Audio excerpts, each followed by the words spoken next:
추석 명절을 앞둔 주일 하나님께서 우리에게 주시는 말씀을 함께 나누겠습니다.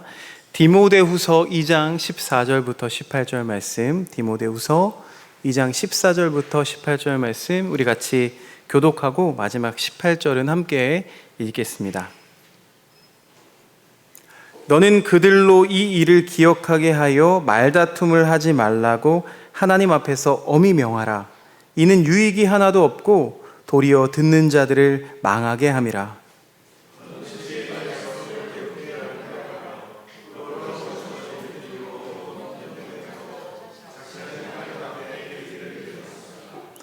망령되고 헛된 말을 버리라. 그들은 경건하지 아니함에 점점 나아가나니.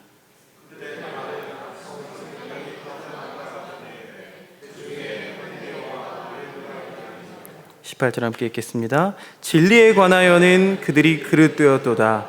부활이 이미 지나갔다 하므로 어떤 사람들의 믿음을 무너뜨리느니라. 아멘.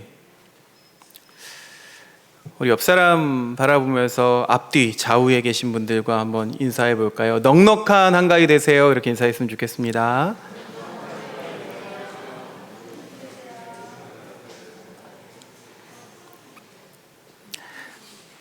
보름달은 만월이라고 하죠. 가득 찼다.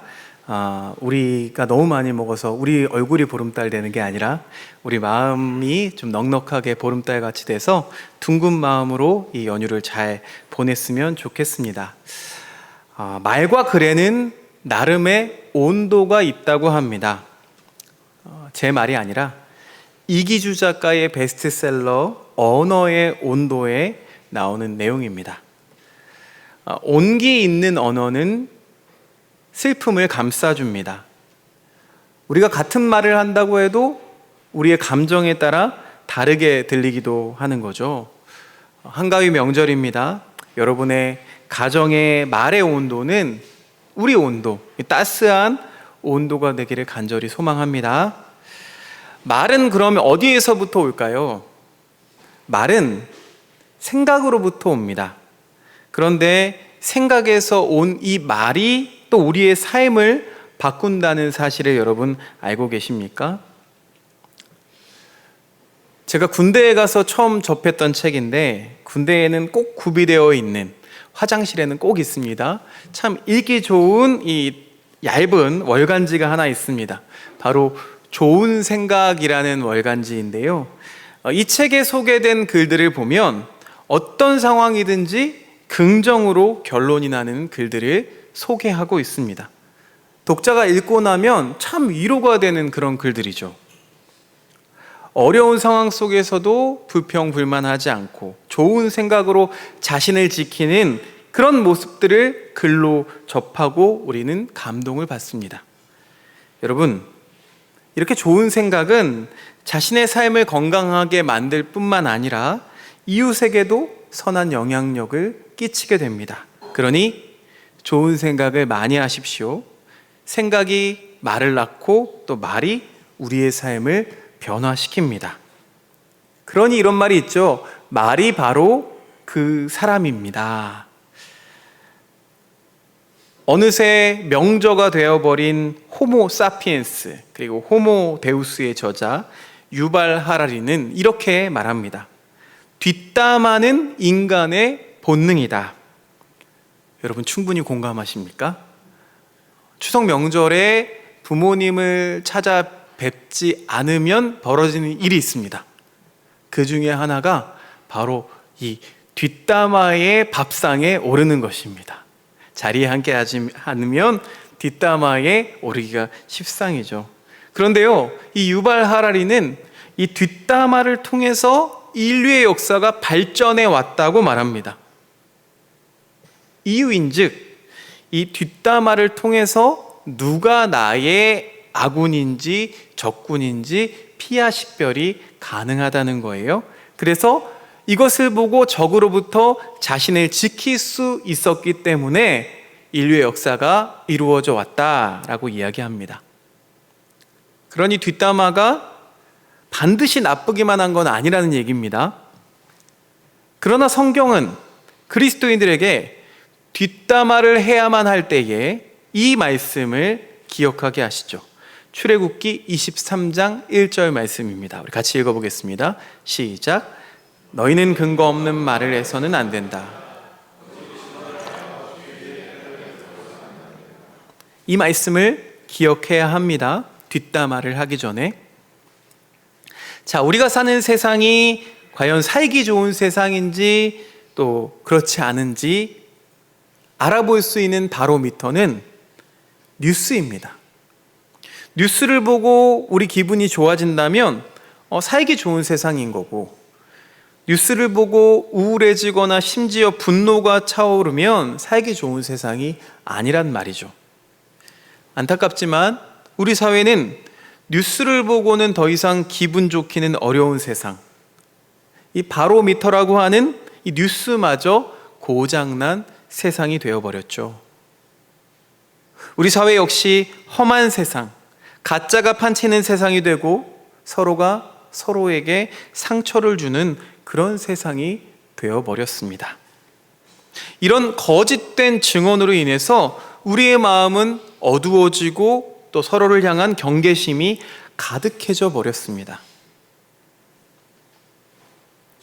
그리스도인이라면 하나님께서 금지하신 이 거짓된 증언을 퍼뜨리는 악인들과 연합하지 않기 위해서는 가짜와 거리를 두어야 할 텐데요. 그러려면, 가짜를 알려면 좋은 생각을 읽어야 합니다. 여러분, 우리에게 주신 좋은 생각 무엇이 있을까요? 우리에게 주신 좋은 생각인 말씀을 펼쳐 보아야 하는 거죠. 거룩한 독서 시간을 늘려야 합니다. 꼭 성경에만 국한된 것은 아닙니다. 좋은 책을 읽고 또 좋은 영화를 보고 좋은 음악을 듣고 좋은 예술 작품을 함께 볼 수 있어야 하죠. 현대인들은 뉴스 보는 걸 참 힘들어합니다. 저도 그런데요. 그런데 또 그 안에서 헤어나오지를 못합니다. 거기에 감정과 시간을 낭비하게 되죠. 이제 우리는 눈을 돌려서 이 거짓된 증언으로부터 자유로워져야 합니다. 시인 고진아 선생님께서 새들의 각야 거결을 배우라 라는 시집을 내셨는데, 제가 그 시집을 구매했더니 시인께서 이런 글귀를 적어주셨어요. 시와 꽃과 예술과 하나님을 낭비하자. 참으로 멋진 말이죠. 여러분, 우리가 낭비해야 할 것들이 이렇게나 많은데 우리는 과연 무엇을 낭비하고 있을까요? 무엇을 낭비하고 있는지 되돌아볼 수 있는, 점검해 볼 수 있는 시간이 되었으면 좋겠습니다. 자, 오늘 우리가 읽은 디모데후서는 목회 서신입니다. 바울이 믿음의 아들 디모데에게 보낸 편지이죠. 교회의 지도자로서 이 디모데가 어떻게 처신해야 하는지를 아버지의 마음으로 구구절절하게 쓴 편지입니다. 그러나 목회의 서신이라고 해서 그 목회자들만 새겨들어야 할 그런 말씀은 아니죠. 그리스도인 모두에게 주신 그런 말씀으로 들어야 합니다. 오늘 우리가 읽은 이 디모데후서 2장 말씀은 예수 그리스도의 좋은 군사, 좋은 일꾼이 되려면 삶을 어떻게 살아야 하는지, 그것에 대한 권면의 말씀입니다. 인정받는 일꾼이 되려면, 군사가 되려면 어떤 삶을 살아야 하는지 구체적인 지침을 내려주고 있는 거죠. 군인이라고 하면은 마치 군사 지침과도 같은 내용입니다. 구체적인 지침 가운데 첫 번째가 바로 언어 생활에 관한 내용입니다. 2장 14절 말씀 우리 같이 한 목소리로 읽어보겠습니다. 시작. 신도들에게 이것을 일깨우십시오.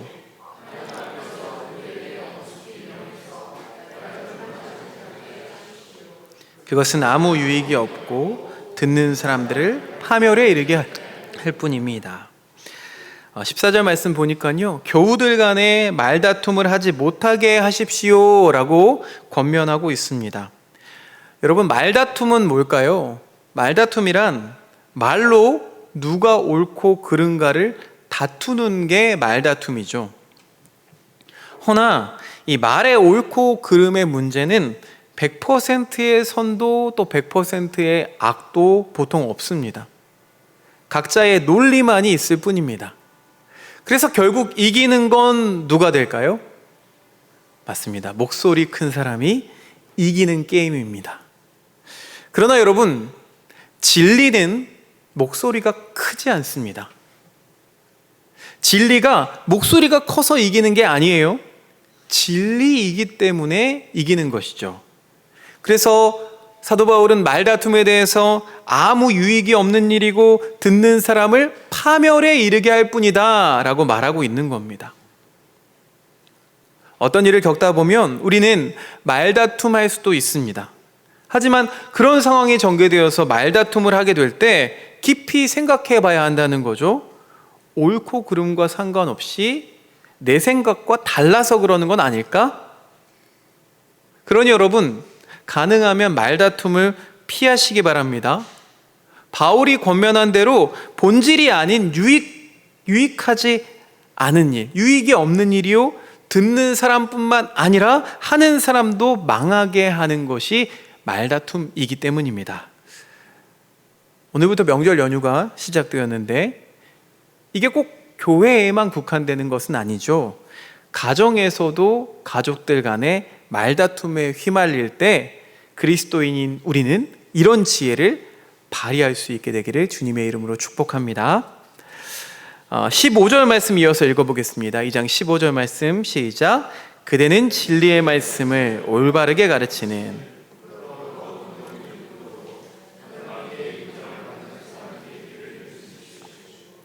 자, 15절 말씀은 우리에게 진리의 말씀을 옳게 분별하라 라고 권면하고 있습니다.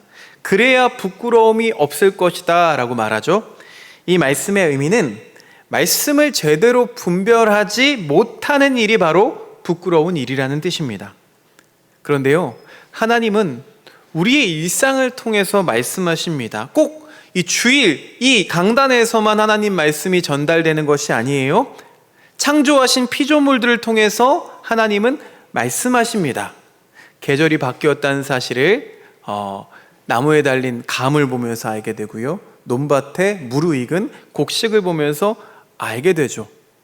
하나님은 끊임없이 말씀하고 계신데도 그 말씀을 듣지 못한다면 그것이 바로 제대로 진리를 분별하지 못하는 셈입니다. 때로는 단순한 생각이 필요합니다. 일이 술술 잘 풀리고 있다면 하나님께서 지금은 감사할 때라고 말씀하고 계신 겁니다. 실패의 자리가 있을 때면 지금은 더욱 기도할 때라고 말씀하시는 거죠. 자, 이렇게 일상에서 하나님의 세미한 음성에 귀를 기울이고 진리의 말씀을 옳게 분별하는 사람이야말로 흠없는 하나님의 일꾼이라고 인정받게 됩니다. 16절 말씀 이어서 같이 읽어보겠습니다. 16절 말씀 시작. 망령되고 헛된 말을 버리라. 그들은 경건하지 아니함에 점점 나아가나니. 여기서 망령이라는 말은요, 정신이 흐려서 말이나 행동이 정상 범주를 벗어난 것을 말합니다. 또 헛되다는 말은 소용이 없다, 보람이 없다라는 것을 뜻합니다. 그러니까 헛된 말이라는 건 하지 않아야 좋은 말입니다. 우리가 명절에 이 헛된 말을 참 많이 하죠. 그냥 우리는 인사라고 하는데 우리 자녀들에게 언제 결혼할 거니? 취직은 언제 할 거니? 이거 다 망령되고 헛된 말이라는 거죠. 이건 소용이 없습니다. 보람이 없습니다. 취직을 시켜주거나 아니면 신부감이나 신랑감을 소개시켜줘야죠. 전혀 도움이 되지 않는 헛된 말입니다. 하지 않아야 좋은 말입니다. 이 망령되고 헛된 말에 빠지면 경건한 삶을 떠나게 된다고 오늘 성경은 이야기하고 있습니다. 그 모습이 뒤에 보면은요, 17절에 마치 악성 종양이 퍼지는 것 같다고 바울은 말합니다. 그러면서 바울은요, 이런 말을 하는 사람들을 콕 짚습니다. 바로 후메네오와 빌레도죠. 이 사람들은 예수님의 부활을 부정했던 사람들입니다. 예수 그리스도의 십자가와 부활이 복음의 핵심인데 이 핵심인 부활을 부정했던 사람들이었어요. 자, 이들이 어떻게 됐는지 디모데후서 2장 18절 말씀 계속 읽어보겠습니다. 2장 18절 말씀 시작. 그들은 진리에서 멀리 떠나버렸고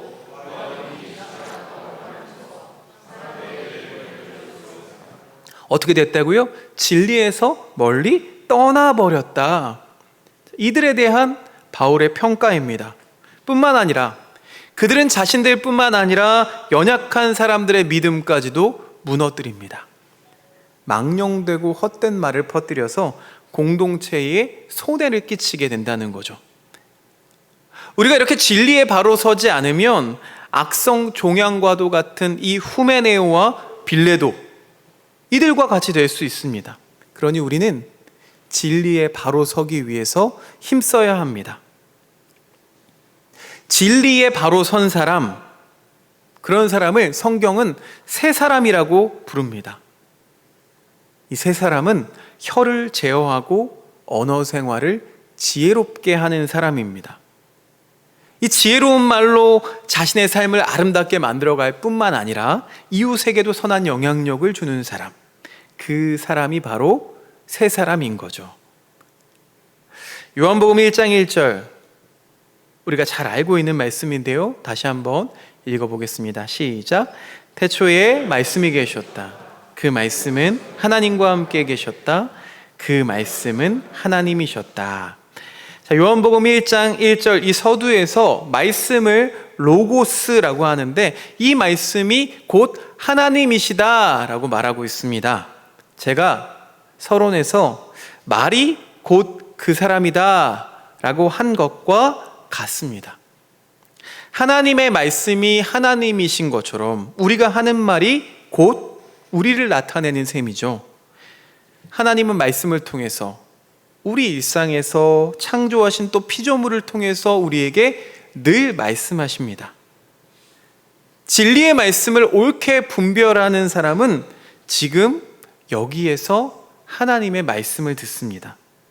그 말씀이 곧 하나님이시기 때문이죠. 이 하나님의 말씀을 듣는 이가, 들을 줄 아는 이가 그리스도인이라고 부르며 또 새 사람입니다. 이 새 사람을 입으려면 그동안의 우리의 언어 생활을 회개해야 합니다. 새 사람다운 언어 생활을 해야 합니다.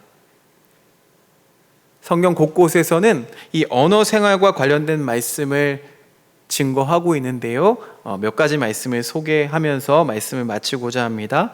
먼저 시편 34편 13절 말씀 함께 읽겠습니다. 시작. 내 혀로 악한 말을 하지 말며 내 입술로 거짓말을 하지 말아라. 악한 말을 하지 말고 거짓말을 하지 말아라. 이어서 시편 141편 3절 말씀도 읽어보겠습니다. 시작. 주님, 내 입술 언저리에 파수꾼을 세우시고 내 입 앞에는 문지기를 세워주십시오. 정말 그렇습니다. 하나님, 제발 제 입술에 파수꾼을 세워주시고 문지기를 세워주십시오. 저의 기도이기도 합니다. 잠언 18장 21절 말씀 이어서 읽어보겠습니다. 시작. 죽고 사는 것이 혀의 힘에 달렸으니 혀를 잘 쓰는 사람은 그 열매를 먹는다. 결국 자기가 내뱉은 것을 자기가 먹게 된다는 말입니다. 마지막으로 야고보서 1장 26절 말씀 읽어보겠습니다. 시작. 누가 스스로 경건하다고 생각하면서도 혀를 다스리지 않고 자기 마음을 속이면 이 사람의 신앙은 헛된 것입니다. 아무리 경건하다고 해도 혀를 다스리지 않으면 결국 이 사람의 신앙은 헛된 것이라고 야고보 사도가 이야기하고 있습니다. 사랑하는 행복을 나누는 하나교회 교우 여러분, 우리는 말씀으로 세상을 창조하신 하나님을 믿습니다. 믿으십니까? 우리 입술을 열어서 하는 말들이 생명을 살리는 말이 되기를 간절히 소망합니다. 사도 바울의 권면처럼 말다툼하지 않고 진리의 말씀을 옳게 분별하며 망령되고 헛된 말을 버리시기를 주님의 이름으로 축원드립니다. 우리가 입술을 열어서 하는 말로 우리의 삶을 아름답게 갖고 갈 뿐만 아니라 우리의 이웃까지도 살려내는 그런 귀한 말들이 되기를, 그런 세 사람의 말이 되기를 주님의 이름으로 축원드립니다. 주님 감사합니다. 고마우신 주님께서 오늘도 우리를 사랑하셔서 우리를 예배의 자리로 인도해 주셨으니 참으로 감사합니다. 그러나 주님, 일상에서 하나님은 우리에게 늘 말씀하시는데도 진리를 옳게 분별하지 못하고 늘 나의 말, 내 생각이 앞섰던 우리의 모습을 주님 앞에 회개합니다. 그리스도인이라면, 새 사람이라면 언어 생활을 변화시켜야 하는데 주님, 우리의 힘만으로는 부족합니다. 주님, 날마다 순간순간마다 말씀하여 주셔서 진리로 깨우쳐 주셔서 우리가 사람을 살리는 말, 생명을 살리는 말을 할 수 있도록 인도하여 주시옵소서. 우리의 모든 입술과 우리의 혀를 주님 앞에 올려드리며 우리에게 파수꾼을 세워주실 주님을 찬양하며 예수 그리스도 이름으로 기도드리옵나이다. 아멘.